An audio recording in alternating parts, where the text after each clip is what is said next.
एक समय की बात है। मनोरम नामक वन में एक बहुत ही सुंदर बड़ा सा तालाब था। तालाब चारों ओर से सुंदर सुंदर वृक्षों व फूल पौधों से घिरा हुआ था। तालाब के भीतर मखाने व सिंघाड़े के पौधे लगे हुए थे। तालाब में सदैव पानी की मात्रा बनी रहती थी, क्योंकि उसके निकट से एक स्वच्छ कल कल धारा वाली नदी प्रभावित होती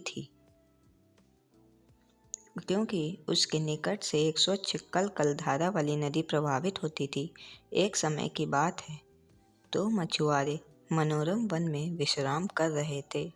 तभी उन्होंने देखा उस तालाब में खूब सारी मछलियाँ उपलब्ध हैं।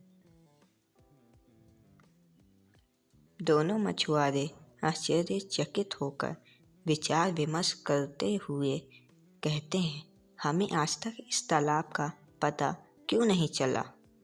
काफ़ी समय हो गया था, संध्या हो चुकी थी, इसलिए दोनों आपस में बात करते हैं वहाँ से लौट गए कि कल आकर यहाँ पर जाल बिछाया जाएगा।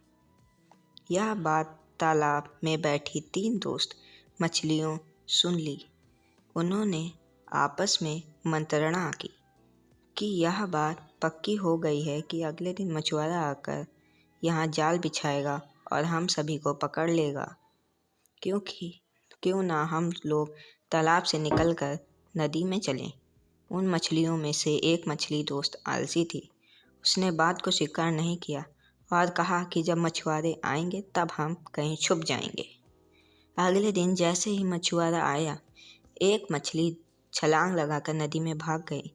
आलसी मछली और एक मित्र भी उन सभी मछलियों के साथ जाल में पकड़ी गई।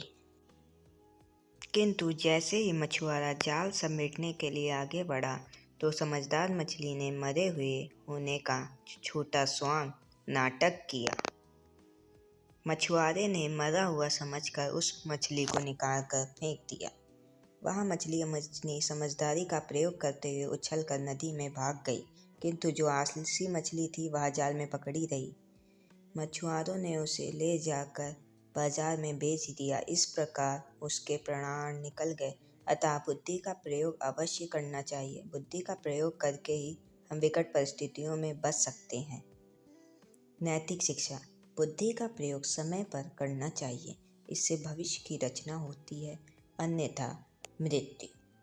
अगर आपको ये वीडियो अच्छी लगी हो तो प्लीज़ सब्सक्राइब करें।